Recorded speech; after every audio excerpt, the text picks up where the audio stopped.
Hey, creative, we're looking for you to join our emerging writers market for filmmakers and as well as artists. Gain exclusive access to media, influencers, readers, and movie lovers. Host live conversations and film screenings, and promote your books and projects with us today. Don't hesitate to get started. Visit ourlitlive.com today.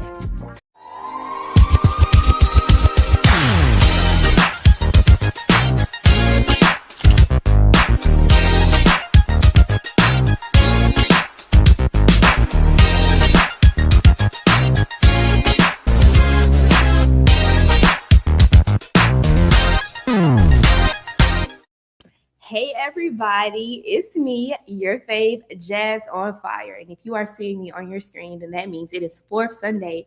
This is another episode of In Creative Color. Y'all, we are here to dig into the stories of the folks behind the stories, okay? We are here to talk with the bakers, the creators, the movers, and the shakers. And I cannot wait for today's guests. That's with an S, y'all. We've got three lovely guests coming in to talk with us. And I'm just gonna bring them in because y'all, the heat is there. Okay.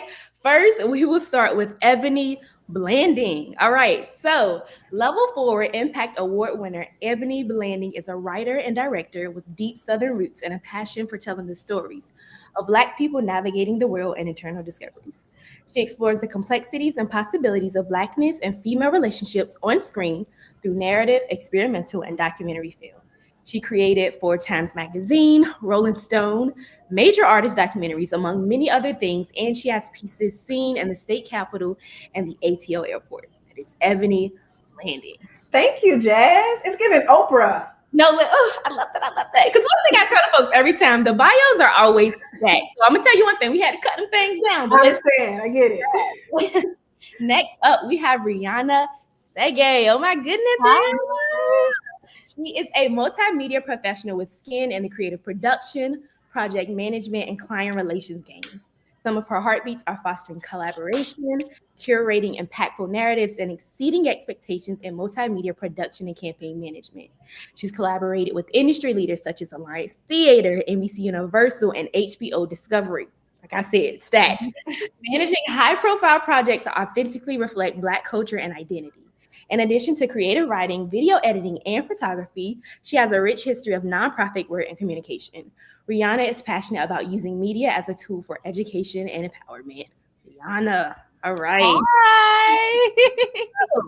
And last but certainly not least, we got the woman behind the cam. So we have Amber Bournett-McClain. So she is an award-winning cinematographer, director, and union camera operator based in Atlanta.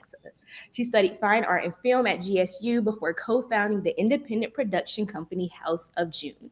As an indie filmmaker, Bournett has shot and co-directed several award-winning short narratives with screenings at national and international film festivals. Her short triptych, Levitate, Levitate, Levitate, which played in the ATL airport, was selected for the campaign short. She has contributed additional photography to feature films, documentaries, and series, and was a 2019 participant in the AFI Female Cinematographer Intensive. Ladies and gentlemen, the House of June. Okay. I think about it, they're like the call is coming from inside the house. Wow. I mean, just all good stuff all around. I cannot wait to hop into this conversation. Just a reminder to all the family and friends watching, please drop your questions, your comments, all the things on screen. As you can see, we can, in the YouTube comment tag, as you can see, we'll see them on screen. I'm so excited to jump in with these ladies. So first of all, I always love to ask, and before we hop in, I always say it's Sunday. I know y'all probably went to church, but we're going to take y'all back to church. So I want to pray us in really quickly, and then we'll hop into the conversation. All righty. So, creator of the heavens and the universe, we just give you glory and honor for being the blueprint, for being the one who painted the skies and the trees, and you are the one who made the birds fly through the skies and the grass sway in the wind. What a creative master we serve.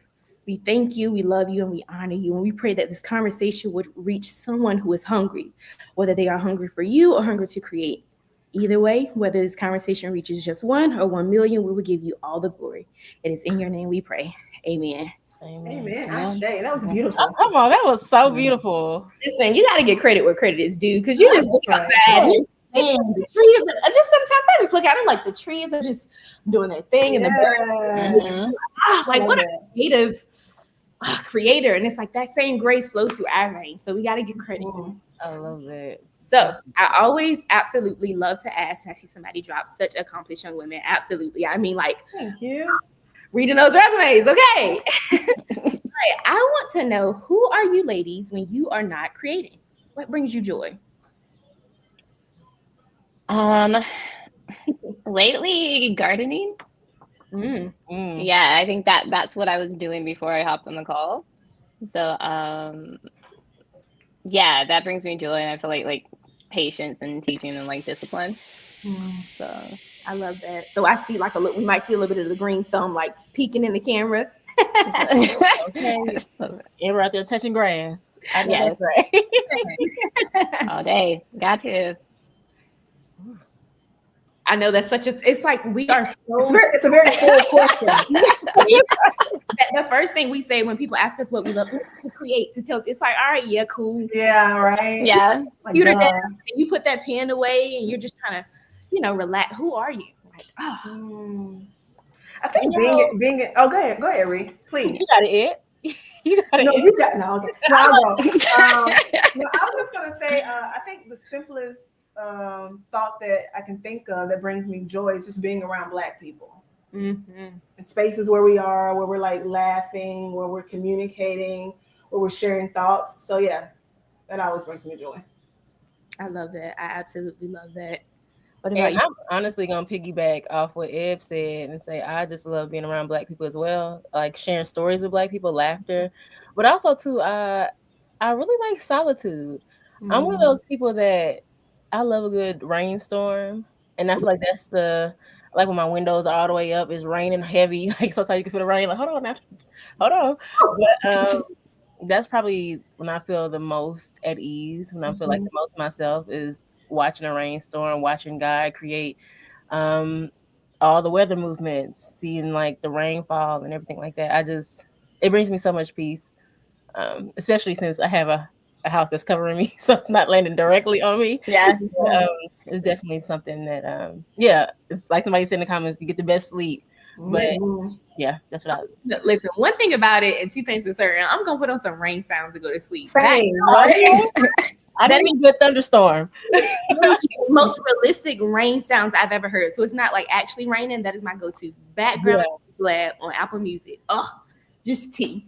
But I feel like my favorite like advice that I've gotten from a creative is like, if you're ever stuck or you're in a rut, go outside and you're gonna find something. So I absolutely love the idea of like just being outside, or just like letting literally the world like in its grandeur inspire you to just Yeah. I love it. I love it.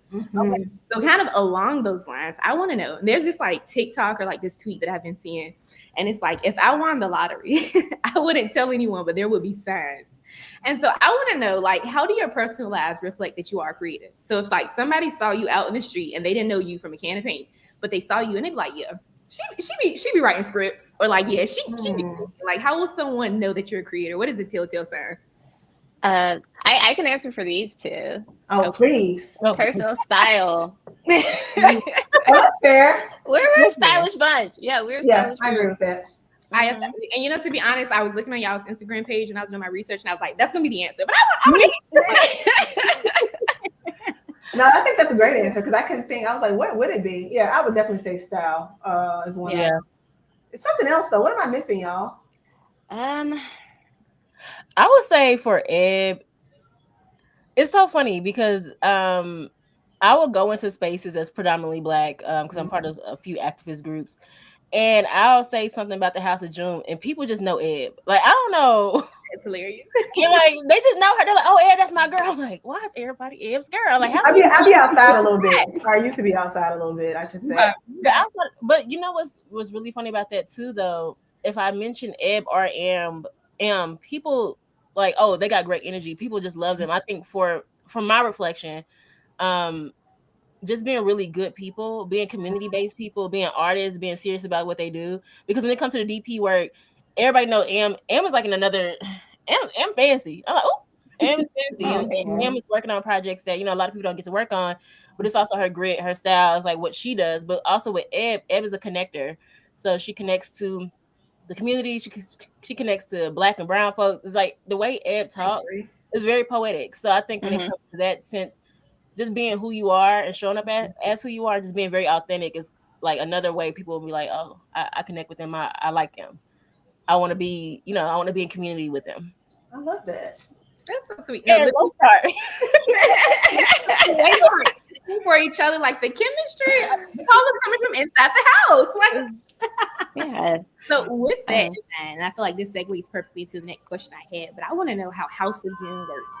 Like, who does what? What does it look like to be a collective? What does it look like to birth things together?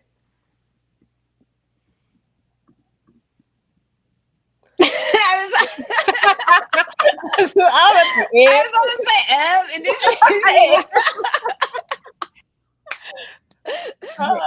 hilarious. I feel like it was like, yeah, I got somebody's at the door. I got you want to take this? Or you want to start? Okay. Jazz, don't hate me. I was really expecting Ev to answer this. So you say it one more time. Okay, so how we started, we had the lens and the pen, and then Ree came, and I feel like Ree has come like we have it. I think the organization and the glue, the glue. There we go. So how like a process is like one of us come with ideas, and Ed is usually in charge of writing the script, right? And then we co-direct. And with that, Ree comes in and actually organizes. Like, I feel like unless Ree is coming in and then it's not really happening, That's real. It's just like a bunch of ideas, like you need that person. That's like, okay, so how are we gonna implement these ideas? How are we gonna actually execute? Yeah. And I think that's where we are now. Especially because we have a project that we are in pre-production now about, and so that's usually our process. I think that's what it has evolved into. So, anyone want to add on to that? Ebony, back here. This was your question. That felt full. No, that felt full. I think I had to step away for a second, but it was like, how do we creatively work together? Yeah. How it come to be about? Be House of June. Yeah. Yeah, I think Amber really explained it well. I don't want to go to the origin story because, that could be rather long. But I know Amber and we linked up at Georgia State. We were in the same class, a lighting class, and we stood out because I think we were 2 or 4 women in the class. And then in regards to Black folks, there wasn't a lot of Black folks in the program. Okay, there we go. And then we were fortunate to meet Reeynana. She was doing a project, I think. I don't know, was it your thesis project, but she was attending Clark. Period. And so we were blessed to be a part of a documentary that she was doing where she was centering Black women behind the camera. Okay, there we go. And so I think that speaks to Reeynana, what she's always done, which is wanting to connect Black women in particular, especially when it comes to like film and media and creativity. And like Amber said, like, we can ideate all day, but if we don't have someone who gels us, who pushes us across the finish line, then we might take a little bit longer than necessary to get there. I feel that. And I feel like the chemistry, again, just on the call, I can see how it works. So I can only imagine these like creative brainstorming meetings, these fusion moments. So yeah. I did. Okay. And I just want to say something really quickly too. This is my 10th year knowing Amber and Em from that documentary. It was in 2015. And I never thought back then that we would merge into such a powerful sisterhood. Yeah. I was just like so enamored by their work. And even the story they were doing back then was a little bit before their time, I believe. Just centering women, centering bodies, centering sex. And especially seeing like some of the powerhouses that they've worked with, like they're like exceedingly successful now. And it's just, I just want to say it's been 10 years of a beautiful sisterhood. I've grown in so many ways, and just remembering that I have to center our stories and making sure that we are telling them authentically and making sure that we're present in the moment has been something I've captured from both of them. And like the House of June has really just been a safe space. And if anybody's listening, find you a community that really believes in the work, because these two, save his grace. But okay, that was a little. I think we're just gonna end this call with tears. Yeah, it's gonna happen on my side. I already know. I know me. I love that. Okay, I want to know specifically about, of course, like House of June, beautiful, but I also want to know about each of your like personal journeys. And so, where would you say that your creative journey truly began? Like, what was the moment where you knew, like, this is it? I want to tell stories. I want to, do this. This is what I want to do. And it can be from like as early and as like specific as like, I don't know, I picked up like a camera when I was 5 and I've been locked in since. Or you can, like, to be honest, 2 years ago, I decided to stop playing with that. Yeah. I want to know the two. I'll start if you don't mind. Yeah. It started for me when I was a little kid. My dad he used to have a Polaroid camera. So my family is originally from Sierra Leone, and he would take pictures of like just documenting his friends, but he'll always write notes like, oh, this is my sister so-and-so, this is my aunt or my cousin, my uncle, whatever. And basically they had a falling out when he came to the US, and so he just cut everybody off. So the only way I knew my family was through these photo albums. So my dad died in 2016, but I was already creating then. But I remember I had to go back to those albums, and I was like, who are these people? So I'm searching names and I'm writing people on Facebook. They're not responding. I'm like, oh, that can't be them. But I never put two and two together. Like, they were in their 60s. They don't even use social media, right? But it came to a point where I was just like, hey, and so my mother's from Jamaica, but she also cut off her family. So I don't know any of them. So I don't know one single person. So the point of where I wanted to become a storyteller was like, how do I make sure that I'm not forgotten? Like, there's people in my bloodline who are technically forgotten. I don't know who they are. And like my mom, she was when she was a little kid, her mother and her father died, so she got put in a foster care. Well, she was adopted from Jamaica, and they brought her to the U.S., and she ran away from whatever that family was. So to me, there's this whole disconnection of like who I am, and I'm like, you know what? We can always create stories of like our families and families we never got to have. So I like to always think about what my great grandparents was. I have met my aunts on my father's side, and we're like really, really close now. But when I first met them, they were like, "Oh, she ghetto." They're like, "We don't like her." And they kept Americana. I was like, "I don't eat meat." They was like, "But you big body girl, how you don't eat meat?" So that's when my journey is like, why I want to be a storyteller. I'm like, it's so many stories and so much that we're missing out on, especially since my mom died when I was in 2008. I don't know her voice anymore, right? And it's like, I wish I was documenting back then the way I'm documenting now. And this is why I'm like always pushing archiving people. Like, people like, I don't like taking pictures. I'm taking pictures of you anyway.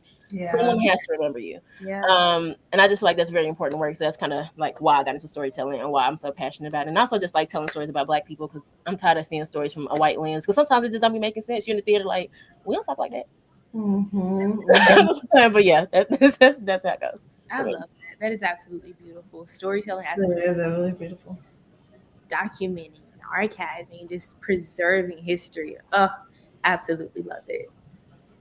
I didn't know if we wanted to go Ebony or Ann. I'm always talking a lot, so I'm trying to go, Ann, go for it. I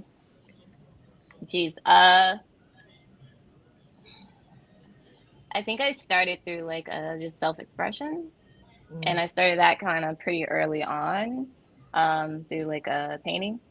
I think I was like, I think it's like you're an art student. If you think of like these like high school movies, I've always done art, but I didn't get into like film until college. And that's when I knew that I wanted to make movies, or I wanted to tell stories like through the digital image, I guess. And yeah, I think I had a stint as an actress, and I realized this was during the web series era, when like web series were the thing, especially for like just content made by and for Black people. That's like that's some of the best content we had, or some of the best like just visual narratives we had was doing web series during that period. And so I was acting in one, and I was like, I want to direct. And then the person who was shooting at the time told me what camera to buy, and then I bought my own camera and started shooting my music videos and everything. And then I met Ebony, Georgia State lighting class. And so yeah, that's how it started. I think it was like at that time I felt like there weren't enough stories like mainstream, I felt, that had Black people as like just not as like the best friend, or you know, it's like sidekicking, like where we were like Black characters, you know what I mean? And I think a lot of like Black creatives at the time felt that way too. So that's where you had like this like influx of all these Black web series that came out. So it was around that period. Yeah. I say for me, what always first comes to mind is I just grew up watching like a lot of John Hughes films. Like I love John Hughes. It was such like a coming of age story, slice of Americana. And although like the stories resonated with me, I never saw myself in this like school setting. I never saw myself going to the prom. I just never existed in these coming of age spaces in that way. And so for me, it just really kind of like, I guess kind of start to unravel a lot of my imagination and, you know, how I wanted to exist in these spaces in a cinematic way. So I guess the lack of representation, right, really being a battery in my back is what made me want to do the thing. That's I love like representation, preservation, things literally. And I feel like, Amber, you mentioned a very good point that I wanted to ask you about, but the idea that you are like a cinematographer and a DP. And I feel like that is a field. A lot of times when I meet other Black women who are in the field, like they talk about how we are very underrepresented in that field. Yeah. I would love to know like what led you to like choosing this specific aspect of the creative process, and like had you considered other, you know, areas of production? What's interesting, I don't feel like I chose it. I kind of like, this sounds like lame, right? It chose me, but like, and the reason I say that is because, again, I started as an actress, but I didn't know what a cinematographer was. Like, I started filming before I knew what cinematography was. You know what I mean? And like when you watch these movies, like when you're younger, you don't know all these jobs. There's so many different jobs in the film industry now that you're aware, but you don't know, like, you didn't know, you know what I'm saying? You know, there's someone that like sets up, you know, the snack table, the crafty section, and that's their job to make sure everyone has, like, you know what I mean? And so when we started filming and we were like a lighting class, and even before then, I was just a camera operator, the camera girl, you know? And I think when I met Ebony, I was able to have an opportunity to actually like create a story, you know, and not just document someone and following someone's life or shooting like a music video. Like just create a story from like the inception and bring it to life. I think I realized I was a cinematographer when we shot Q&A. And I think for me, because we shot things before that, and I felt like you feel things when you create, right? You just, you know, it's like, oh, I have a pencil and a paper, and you're like writing a poem, or you're like drawing something. But then it's when you get to a point where it's like, I also need this. It's like your tools you start to invest in your tools and understand how they work. And like, I think Q&A was the first time I felt like I actually approached lighting, you know what I mean? With like intention. And I think that led me to, okay, I want to join the union, or I want to be a prep tech, so I can become more knowledgeable or be around people who actually do this. And so I think that's what led me to that. And that's when I actually decided to be a cinematographer or camera operator. I love that. Yeah, at the time we were making movies, we didn't have any money, so you had to do everything yourself, right? So you better. I feel that. And with that being said, I want to know, because again, we get into it in Creative Color. We want to know all the tea, because you just never know whoever is watching, like what questions they may have that may be holding them up from creating. I want to know about like the indie circuit as a filmmaker, as opposed to, I know Ebony, and then maybe I think really all of you have like working with, you know, networks and things as well. But what does like the indie filmmaker circuit look like as opposed to like working with, or, you know, creating for a network? And how do you make money, especially as an indie filmmaker? Jazz, you tell me, baby. I got my notebook. I'm ready to take notes. I feel like man. Okay, I was about to say if you got an answer, I was like on the other head of that. I had like another direction we could go, but I feel like there are people who are wondering, like, I have stories, I want to tell stories. Absolutely. I can speak to something in particular, and I don't know, and Jazz, tell me to shut up if I'm going the wrong direction, but I was just thinking about, and I think for all of us, we had a point in our journey. I know for all of us, we had a point of our journey where we were doing the 9-to-5 thing, and then we had to take like a leap of faith to leave that to go to the next part of our artistic practice. Amber had it. I know Ree had it. I had it. I was very, very afraid to take that leap of faith because I come from a very blue collar background. My family has artists in it, but none of them are like working artists. So I just didn't have that footing. I didn't have that knowledge. I didn't know what was behind the emperor's curtain, if you will. So for me, I was working at Girl Scouts. I had many jobs, but I remember like the last serious one was Girl Scouts. And I was talking cookies, girl. Oh, cookies, girl. Yeah. All you can eat cookies. Shout out to Girl Scouts. And girl, bye.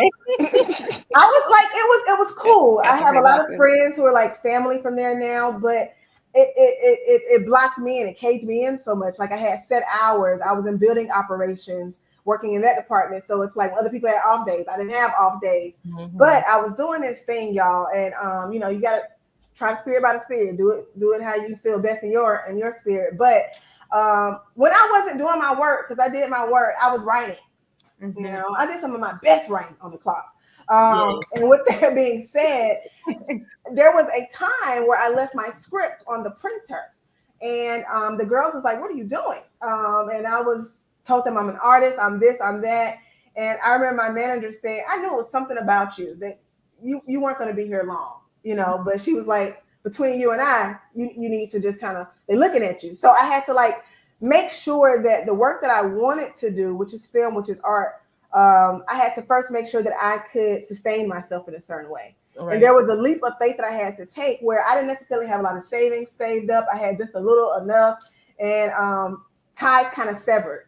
With that being said, I will say now, looking back in my journey, I feel like certain creatives, we feel very shamed. Artists, we feel ashamed to have a 9-to-5. And I feel as though for me, the better my art is at its best when I'm able to get like extra guacamole on stuff.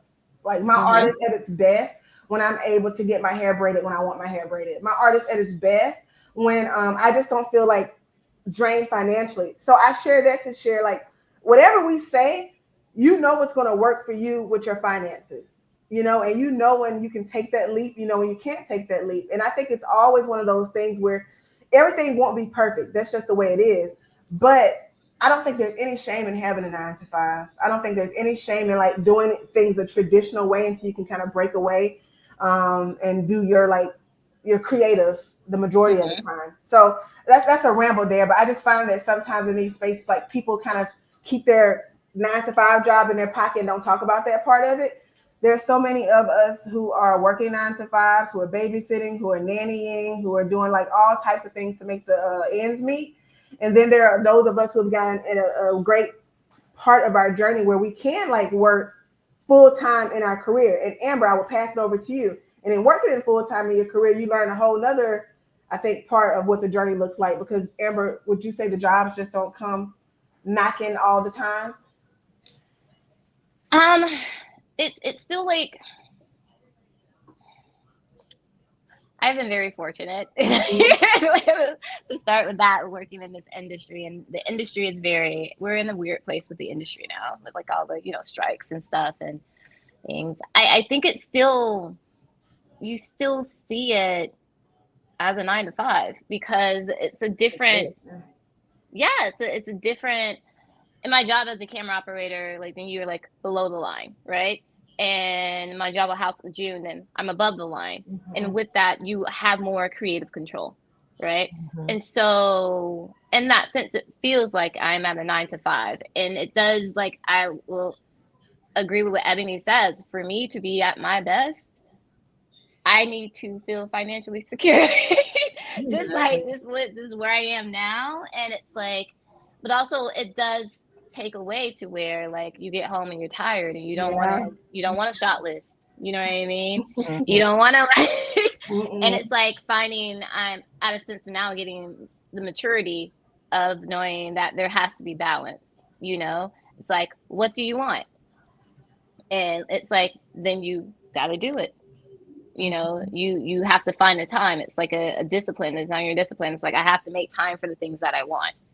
Right. And so I'll say this. I don't know how to answer the question of like, how do you make money in independent filmmaking? I don't know if that's something you should even be thinking about, is like approaching independent filmmaking, because it's like every path is different. You know what I mean? There's no like surefire step to like, this is how you make money in independent filmmaking.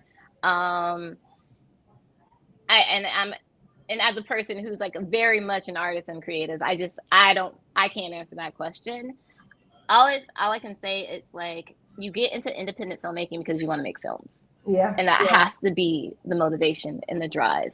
And it's like, you create this thing and then you give it to the world, and how the world receives it, you can't really determine that, right? But you just have to create it. You have to finish it.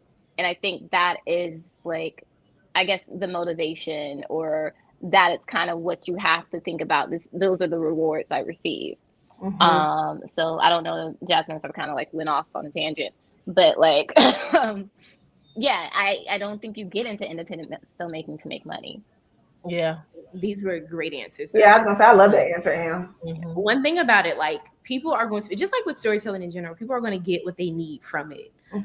Like, first of all, like the creative space, I feel like we are the biggest hustlers that there are. Like, you got to be able to balance all the things. And then to think of the idea of like producing, like, writer's block doesn't care that rent is due. Like, none of that matters. But it's like, you got to keep pushing. So I think it's just like a great tool between like starving artists, but also like, look, booked moderately and well rested, but also like busy enough where like things are coming in. So I think it's like that great balance of the two. And I was gonna say one perspective too. I know that when I was working my like 9-to-5 desk job, it was easier to create for me. I felt like I could sneak off, write something, or create some type of concept, do like little work behind the scenes. But then when I got into the more creative job, I felt a lot of creative burnout. It was like, dang, like, yeah, I was getting like, my bills was paid, so I was okay. But also creatively, I could not create the way I was creating when I hated my desk job. It's like a different fire. You're creating something that you do like, but it's not necessarily yours. It's not like it's coming from the team that you want to create with. It takes a toll on you too. It's like, and then you have all these other external factors, like you're dealing with the client, like, hey, I need this, or I need that. And it's like, darn it. Like, it's no longer, it shows you how you can be unfulfilled with the dream that you thought you wanted. And it's like now that I'm working in the space I want to work in, now I'm trying to find another way out where I can do creative with people I love and creative by myself. It's like, I no longer feel, it's like those targets, them goals are always like moving targets. It's like you finally get to experience something that you always wanted. You're like, this is not it. It's not what I've been feeling like I was accustomed to or that I wanted. And it's just, I had to sit in that space a lot. And me and Eb, we used to talk about this a lot. But it's like, you start feeling like everywhere you turn, you're not going to be satisfied until you're doing what you say you want to do with the people you want to do it with, right? Regardless of the money. But I just want to add that perspective. That is so good. I think, and I feel like I've lately become like a little bit more hesitant to like the foot in the door mentality. Like, absolutely, of course, understand, especially like if you're coming like out of undergrad, or if you're trying to get into the field, then, you know, get in where you can fit in, so you can just get in. But I think I've also recently had a conversation where it's like, I have spent so much time doing what I don't want to do, even creatively. Like, it is time enough. For what I want to. Like, if I'm going to exert all this energy, especially creative energy, stories that I don't even care about, stories that I actually disagree with even, why not put all of that into my stories, or the stories that like fulfill me, or stories about my folks? Me. So that was perfect. That was absolutely perfect. Like, they always talk about like the dollar and the dream, but Lord, they don't say nothing about when it becomes 50 cents and a nightmare. Like, okay, we're broken. We don't even have to car. So I feel like those were great points. I feel like this went exactly where it needed to. So somebody's gonna take that. That's gonna be so cool for sure. And I feel like along that same line, you all kind of like touched on this, and I feel like creating is indeed a choice. To continuously like push out and turn out projects, produce creative things, to put out like your materialized thoughts and like dreams and hopes and fears into the world. One must choose to be brave and bold and fearless enough to keep going. And even when doesn't make money, which we know sometimes it won't, even when it doesn't wrap the algorithm like you thought it would, even when it's not as received by as many people as you thought it would. What do you think is like a moment in time where you had to re-encourage yourself or re-inspire yourself to keep going? But what do you do in moments where like it's a constant turn and burn? Like when that happens, what do you tell yourself? Like, you know what? This one didn't do what I thought it would, or this one isn't like, hitting NBC Universal charts, but it's like I need to keep going. I need to keep creating. What does that recalibration look like for you all? I feel like there's been many times where things didn't go the way I wanted them to go. And I would sit there and I'm like, well, Reeynana, what are you going to do? How do you feel about this? And I'm like, what do you mean? There's no other option on the table. Like, there's nothing in this world that I like doing other than this thing or this form of storytelling. There's nothing in this world that I'd rather be doing. And sometimes it sucks. It really sucks. I always think about Eb's journey. Eb and Em actually together. I always was like I met them when I was, I think, 20. I'm 31 now. I always knew Eb was gonna like take off. I always knew like the HOJ was just gonna take off. That's just always been something that's been in my mind. I'm just like, yo, I love them. They're good people. But I've also watched Eb's journey too, and I'm only speaking specifically to Eb because me and Eb have like really deep conversations about this, and sometimes Eb be like, "I'm done." I'm like, "Girl, please." I've said that a couple times. Please, and it surprises me how the world works, and sometimes it does take time. Like where Eb is now, and the things Eb has accomplished within the like last 2 years, it's been a long journey for Eb. Sorry, Eb, not to be throwing you out there, but it's been a long journey. Right. It has been long. It's been long. But to see things manifested in the way that they are, it reminded me that sometimes like people who don't come from extremely privileged backgrounds do have to put in all the work. And sometimes you can't have a second dream. Your only and main dream has to be what you say you're gonna do, and then while it's happening, you have to have other sources of income, right? Yeah. But you have to follow the same path. And I think Eb has done a great job. Am too. I think they've done a terrific job of staying the course, and it's taken off for them. And things are finally happening, even though we may feel like it's a lot later than we expected. But it's like, hell, it came. It just took 10 years, but it came. But for some people, 10 years too long. Yeah. 3 months too long. You know what I mean? So yeah, I just feel like I've always kind of saw Eb's journey and Am's journey. I'm just like, even when Am did that, when you went to LA for that AB. Yeah. I was happy. I was so happy to see Am there because I feel like Am deserved to be in those rooms. And sometimes we don't see girls that look like us in those rooms. To see Am there, it just shows you the magnitude of the work that they put in. And it's not just as like, oh, because they're House of June, because in their own worlds, because this is Am going there separately. This is Eb going Trillis separately. These are things that they're doing on the back ends for themselves to still get the whole team there. So collectively, they're pushing all of us forward just by doing the work. And even though the journey is a lot longer than anybody's expected. Sorry, I started rambling. So there you go. That's what this is. Oh, that's real. Yeah, to piggyback off of what Ree says, it's like a lot of us suffer from like imposter syndrome. At least I feel like I do. And something for me is like you got to kind of take inventory of like your wins, because sometimes we lose sight of like where we were before, where we came from. Where it's like when I bought my first camera, like you lose sight of that, and when you lose sight of that, you don't realize that you've come so far, and so that's something for me. It's like just taking inventory of like my wins you know, the goals that I have accomplished. And then when you realize the goals that you accomplished, it's like, it doesn't, like, these new goals feel like accessible. You know what I mean? Yeah, Like, for sure.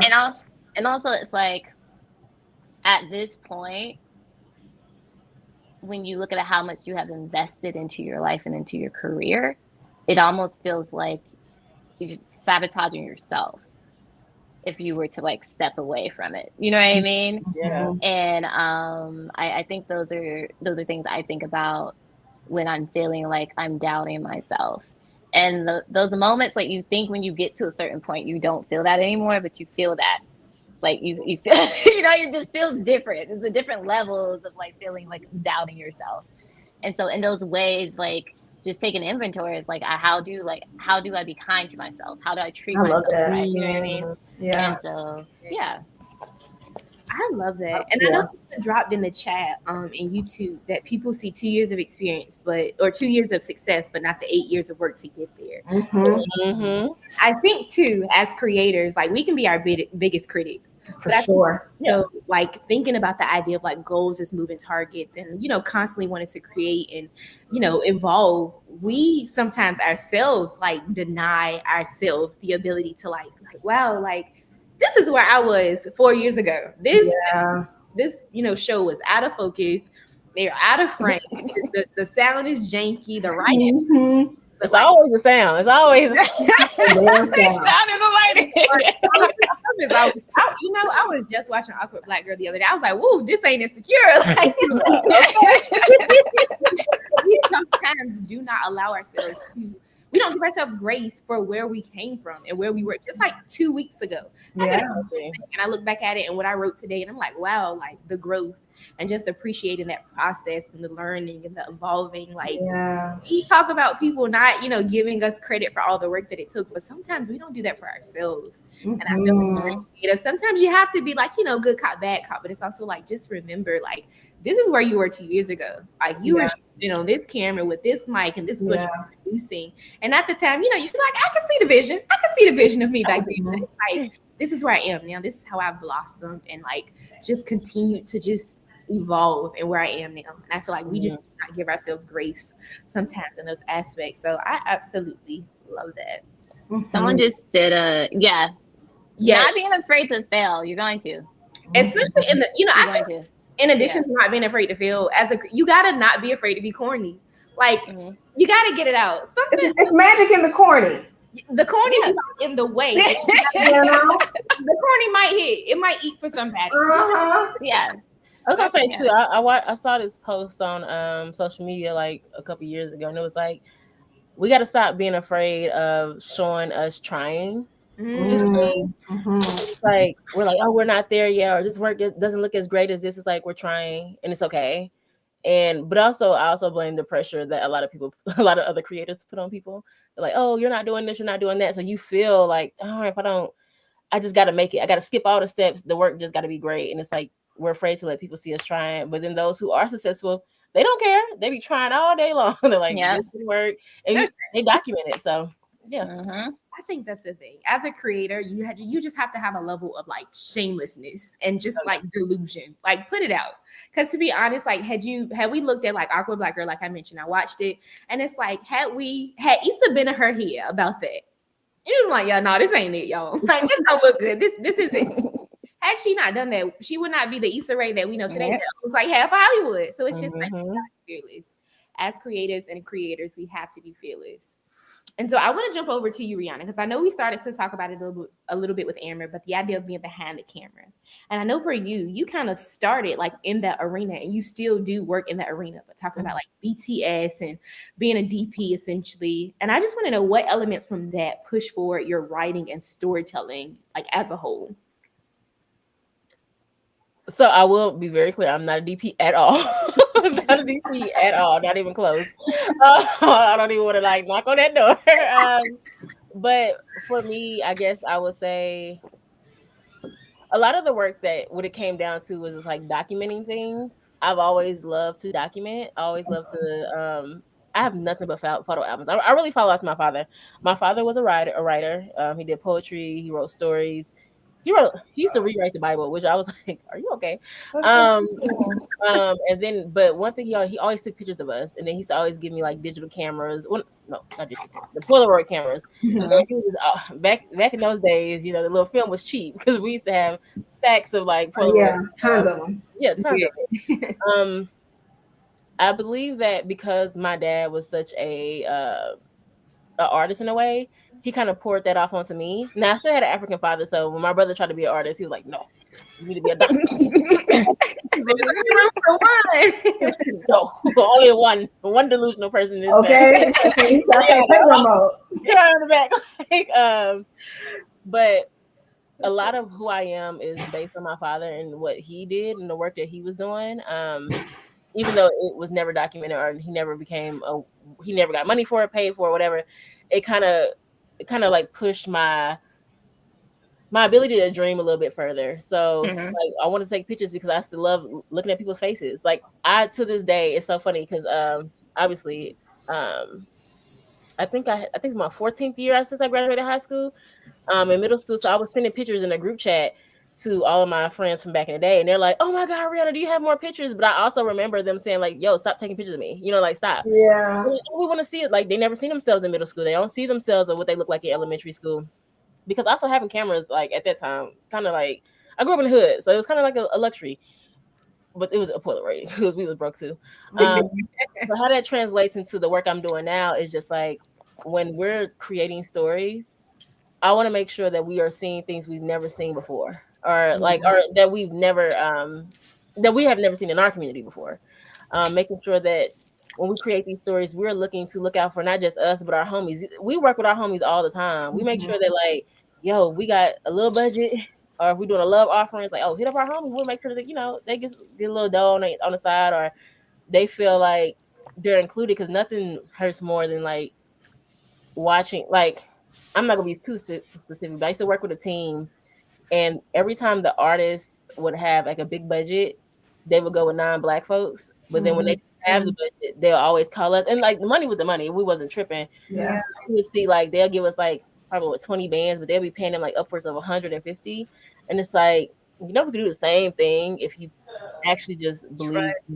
Yeah. And honestly, you probably feel more in community, more connection, like more whatever. But when it comes down to it, and the work I'm doing now, or the work I'm trying to create, I just want to make sure that we can see stories that are depicting Black people in spaces we've never been before. I love Sinners. Like Sinners is showing.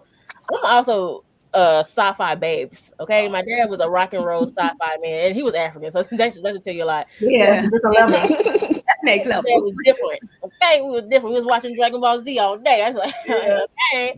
But I think what I learned from that is just like I'm heavy in fantasy. I'm heavy in like seeing worlds where we normally wouldn't exist, or if we did exist, it wouldn't have been a pleasurable experience.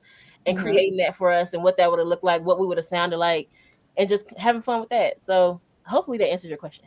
And I feel like that segues perfectly. I wanted to ask you, Ebony, as Reeynana talks about, you know, seeing Black people in spaces that you won't normally see us. All of your work is magical in most of it, but magical, like literal elements of magic in your film. And I want to know, where do you draw that from? And I feel like Reeynana touched on it a little bit, but like, why do we always see this like sprinkle of Yeah, like surrealism or just Afrofuturistic pulls. So similar to Reeynana, like a lot of my inspiration comes from my father. My father is a really great storyteller, a griot in his own right, Alabama, hatchet chubby boy. I can't spell that. But him being from there, like, and me just growing up around so many stories, I just always felt the magical essence of Black folks. And not in the, obviously, not in like the magical Negro way at all, but in the sense of, I had to say it, don't know who's listening, child. Be specific. But in knowing, just like from where we come from and how we can make, you know, $1 out of 15 cents, and how when I went to the candy lady, she might as well have been like a billionaire, because the way I saw her, she felt so rich, you know. And when I would see just the Black ladies, and they would go to church and they would have these big hats on, and just seeing my grandma, my aunties get ready, it's like I just grew up around so much magic You know, the way that they set the table, the way that I looked at my auntie's dresser, and there were like, it was like an altar right there on the dressers, if you will. Like she had all of her things for her rituals, her oils, her my dear who passed. Like we were doing all of the things like hoodoo, pulling from it. Although my family is like Baptist, but you know, they're country folks, so it all blends together. Yeah. There were so many magical elements, and I think just young as a youngin, I just felt very blessed and fortunate to be in the spaces that I was in. So I think that's why we always kind of have like a little reference to surrealist moments, and I think it's a cool way to get messaging across without being so overt. It just allows for just a really artistic approach. And I think it allows us to stretch our imagination in new ways when you're not necessarily just being so on the nose with everything. So I think that's why we lean into it. Like both of these girls are just really magical. Dare I even say, which I think is good, weird. You got to be weird to thrive in creative. Yeah. So just, you know, it's a gumbo. Yeah. I love that. I absolutely love that. And then Amber, I wanna segue over to you because I feel like every aspect of a film or project could be stellar. I mean, down to the casting, the story, the location, even like the writing, like literally everything. But if it is shot horribly, I don't want to see it. I'm distracted. I can't focus. And I want to know what's the secret sauce. Like, what is the magic of storytelling happening behind the camera? What does that look like for you?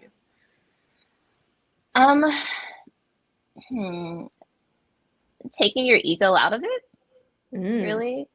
I feel like film is a very collaborative medium, you know, and I think everything you should do, no matter like the job you have on the project, should be in service to the project you're working on. And I feel like that goes with lighting, that goes with like camera movement. You know, sometimes when we start, it's just, I feel like there's a period where you're just experimenting, and then like it's now you want to like make a name for yourself. And I feel like sometimes it's like when it becomes like I want to do this camera movement just because I think it will look cool versus it will look cool for this moment in the story. You know what I mean? Yeah. I think that's when when you get in trouble. And there's also, I feel like if the story is good enough, and then like, you know, God forbid the sound is horrible, you know, if the sound is decent, it's like sometimes it's like when you have certain pieces together, it doesn't matter if like, I don't know, this wall is super lit in the background, you know, because in that sense, everything is flowing together in a sense it's intentional. But yes, I think a lot of times where we can fail or lose sight of the movie is before we even shoot it, you know. Like pre-production is very important, I think, and I feel like spending a little bit more time in pre-production and just having an understanding, why are we here, what are we doing, you know, would help. And I think that's where you kind of get in trouble with like how the film looks. I've gotten practice of like creating a Bible for your project, and the Bible is just basically what are the rules of the film, you know, like when we see this character is always going to be like, I guess, wearing red to represent this, or we'll have this type of lighting, mooding lighting for this scene because we want this idea to come across. And just having a reason for like, I think a reason for why you do something, if you can explain why you are doing something, then you're on the right path. Basically. You know, so I hope that answered the question. Yeah, I was gonna say too, really quickly, Am is really good at that, because there'll be times where we're having our production meeting, planning out a film, and I'm like, you know what would be cool, and Am will be like, you know what, it would be, but it doesn't make sense. I'm like, you know, I was just saying, I thought it would be nice, but it also helped me expand like my thinking too, because I'm like, also that's not my world, and luckily I'm a part of the team where we could be collaborative and we have these conversations.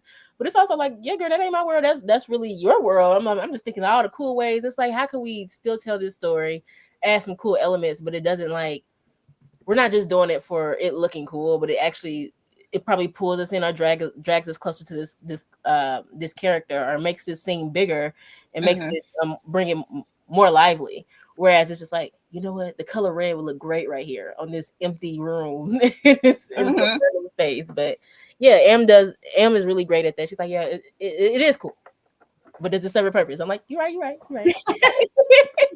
And I feel like we have a question from an audience member that's kind of similar to that. And it's, what's the sacrifice you all may have made for the sake of the vision, even if you didn't maybe agree to begin with? And I would love to hear from both of you on this one. I know that's a big one, but I was like, oh, this is juicy. This is tea. Like collectively on a collective project? I feel like collectively, or maybe just like projects you worked on like separately from Gotcha. House. That was a good question. I'm thinking. It is a great question. Read that. The brain is empty. I'm trying to find something. Or if not a sacrifice, kind of like similar to what you said, Reeynana, where it's like someone suggested something, you're like, I don't know about that one, but then you get into it and you're like, oh, okay. I didn't see the vision, but I'm in it now, and the vision is doing what it needs to do. I'm sure there are other ones, but we just had one recently. It hasn't necessarily happened yet, but we are working on a horror anthology centering Black women. And so we are about to do our first part of the project.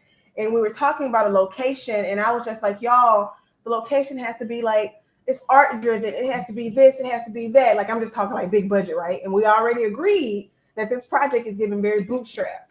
And the girls was like, I love that for you. I love your ideas, but this is the location we have. We're going to use what we have to do this. And so I think the sacrifice being sometimes you have to, often you have to use what you have, not just to get it done, but to ensure that you get it done, right? Because I think that we can find all the excuses, especially as you start to grow in your career. Like I think I can speak for all of us, Reeynana, Amber, myself, when I think we're past the point of doing passion projects in the sense of, how we used to do it, which is, y'all, we're just gonna like spend this amount of time with no money, like people got mortgages, people got, like, we got a bunch of things, right? And also I feel like we've put in our 100 hours to be able to go past this part of the journey. But where we are right now, where the industry is right now, and how excited we are to make something as sisters together, I'm so happy that they pulled my card and said, girl, we're not going to let a bathroom location get in the way of us filming something. It's still going to be beautiful. It's still going to come together. So I think quite often the sacrifice being not waiting until everything is so freaking perfect. That is, and you know what I'm saying? Just like launching it, getting the thing done. And then another thing I was going to say is, just speaking to Amber's gifts, like it's just so dope to watch your homies grow and sharpen their tools, but also too, like, my homie really sharpens her tools. Like, I've seen it, you know what I'm saying? I've seen the elevation. I've seen the dedication to her practice. I've seen her check her office hours. Like, I've seen her refine her craft. And I can only imagine where Amber is going to go as a DP and all the other things. Right. But I'll also say, too, in her refining her craft, she stays teachable. She stays in a pocket of, because she has OG, she has mentors. She stays in a pocket where she's always trying to grow. Just because she might get the Hulu job, or I'm not trying to tell all your business, Amber, but she might get like this, and this. It's not like, okay, I'm good enough. I don't have to take any direction from anyone. Like, she stays in a place to stretch her potential, and she's always studying. And I think for, in particular, like Black creatives, artists, I think we're so just magical innately. But I think the growing part of it, the expansion part of it, is the refinement part of it, right? And Amber just does it in such a beautiful way that it's just really dope to see the trajectory of what she's done. My last thing is, keep your eyes on your own paper, I think. Mm-hmm. And I share that to say, we've seen Sinners, us in the room, right? And I'm not going to give y'all no spoilers, because I hate when the girls do that. But I will say, just hearing so many of us left that film feeling inspired. And so it's like, I know I've heard Ryan speak about it. Like, he wants us to be inspired, but it's like, we also have to be honest. It's like, he's done 1 million reps to get to that part of the process that he's in. Right. And it would be a misfortune for us to think that, my next one is going to look like this, or my next one, I'm going to do this. It's like, your next one is just going to be you honing your craft. Your next one is just going to be you sharpening your tool set. It's like, don't set yourself up for, how can I put this without being rude? for breaking your own heart. Because I just find sometimes I think that because we get to see people's processes in this journey, we think, well, damn, I should be where that person is, or damn, like if they did it that way and I do it that way, it's going to have the same return. And I think so much of it is those quiet hours that we're all having with ourselves, where we're doing the work that we're not broadcasting on social media. I love the girlies. I love everyone who shows their process, but some of the process is just for you, God, and the Holy Ghost. Like nobody else don't need to see that but y'all until you get it tuned and fine tuned. So I just wanted to share that, like, the magic, the refinement comes from honing, and these ladies do it a lot. And comparison is a thief of joy. Yes, ma'am. Yep. Oh my God. That is so good. I feel like that was for me. Like that was for me. That was for me. Sometimes it's just you and God and whatever you subscribe to, like you just gotta lock in and just be with yourself. And I feel like too, there's just this idea that there's a formula. There's no secret formula. Right. There's no like you do this, you're gonna get like no. It's whatever works for you. And I feel like authenticity at the end of the day, like at the root of it, like if you are planting seeds of authenticity, you are planting seeds of like genuine desire to create and tell stories. Like that's what's gonna work. That is the only formula that it is. Plant seeds of what works for you. And I also think too, like just to really quickly touch on what Eb said, is just like we got to keep in mind. I love when we walk out of a theater and people have like collective feelings. Like I love when Black people have a collective like feeling of uprising or feeling like inspiration. But also like when we're looking at our creative community, understanding that those things cost money. Time period pieces cost money, and sometimes we can't be upset at our journeys if we're not like, well, I want to create something like he did. I want to do. It's like it's okay. It's like start with micro pieces, create small films until you get there.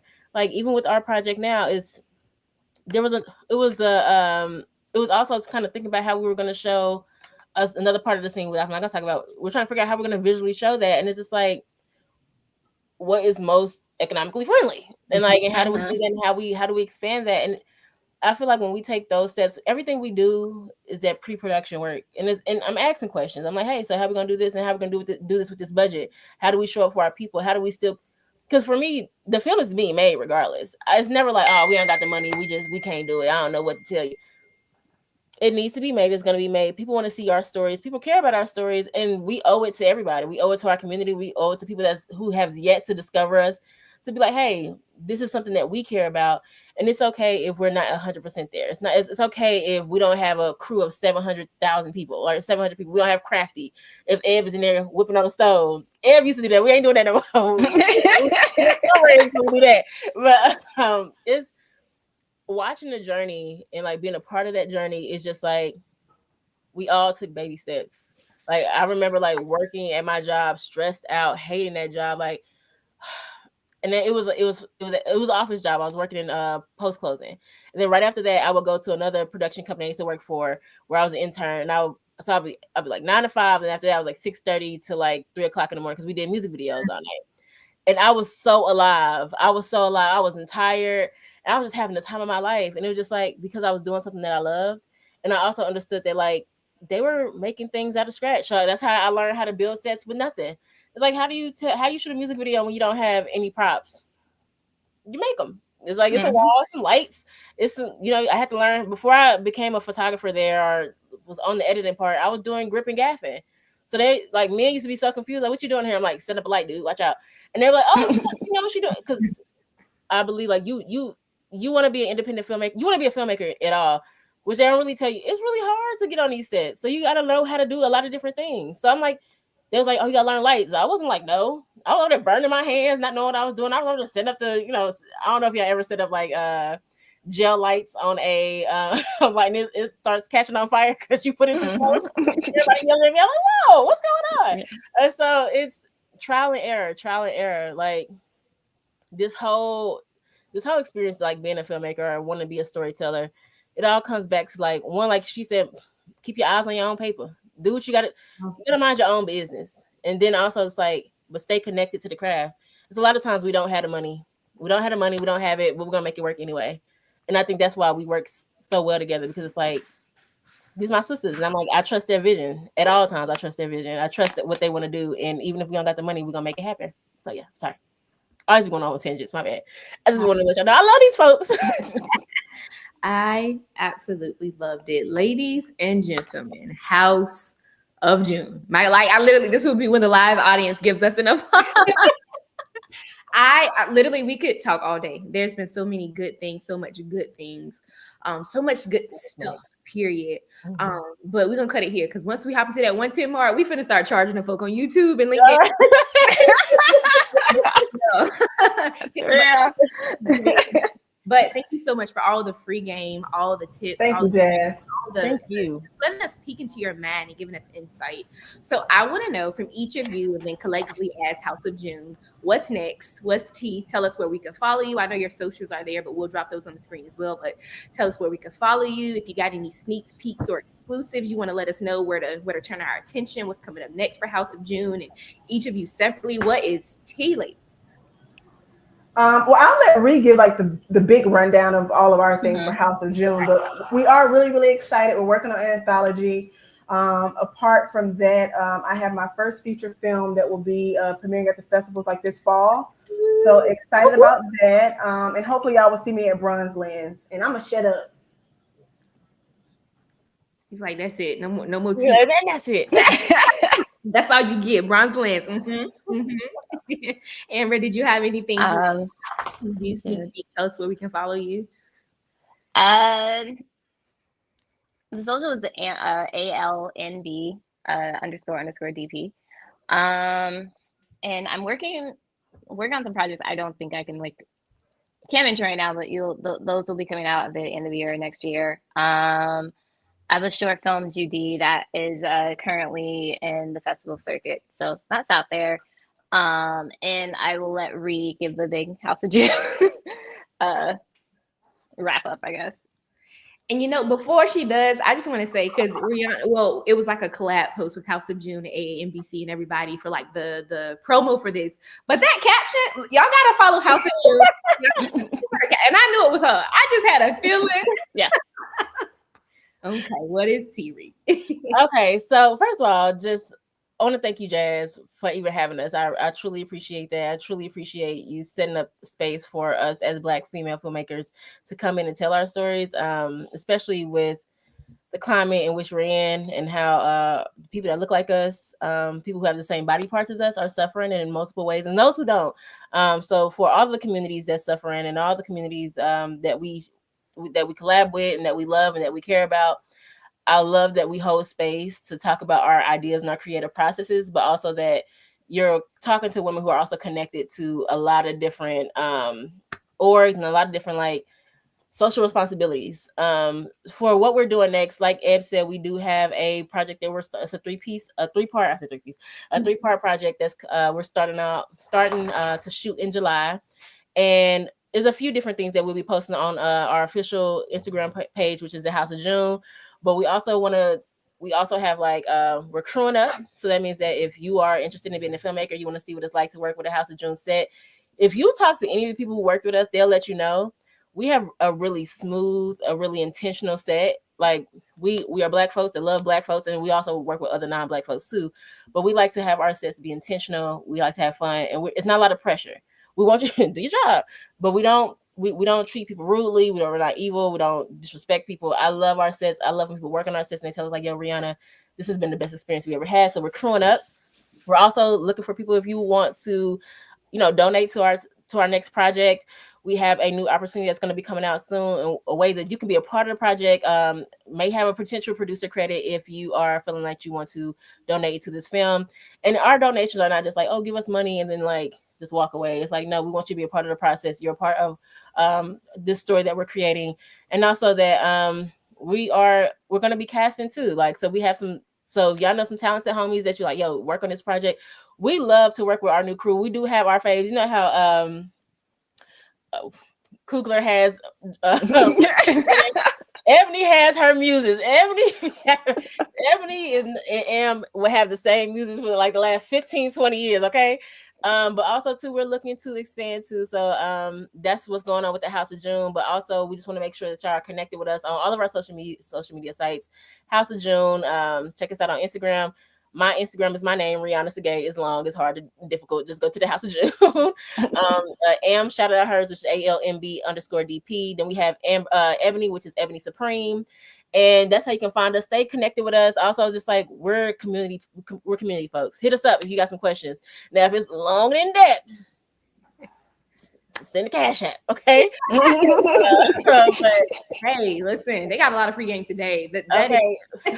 But I will say, like, from like experiencing some of the things that Eb has done. Eb also works for a company called Reimagine, and she teaches young folks how to become filmmakers. So if you know young people that might be interested in being in film, I would tell y'all to reach out to Eb to see if you can get them into the programs. But also, if you want to just send them on one of our sets, or we can definitely give you a day test run to see if you like it. It's anybody. Like the program is, I think it's like 18 to 24, but for us, it's like if you're interested, we will at least try to give you at least one day to see what it's like to be on a film set, just to shadow us or see what we got going on.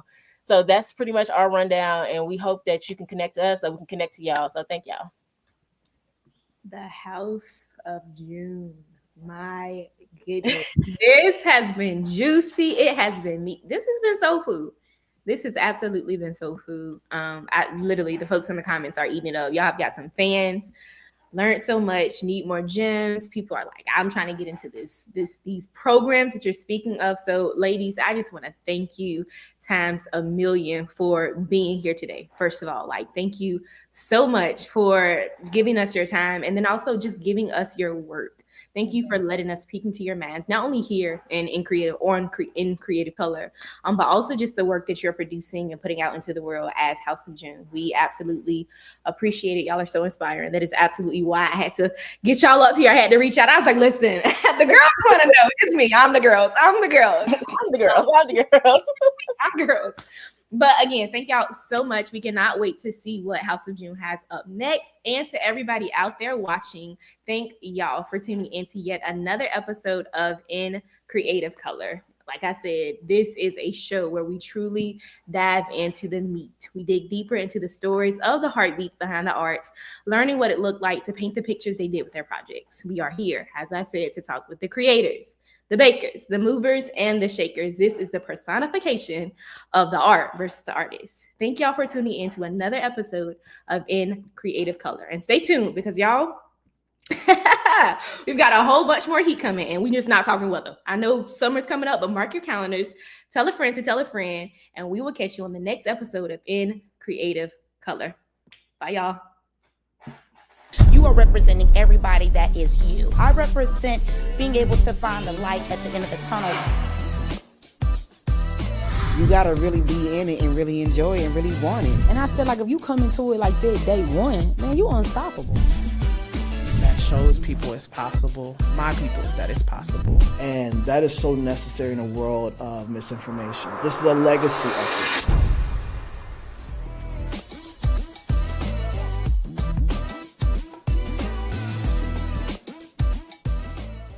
Hey y'all, I am Jasmine Bunch, but now and forever to be known as your fave, JazzonFire.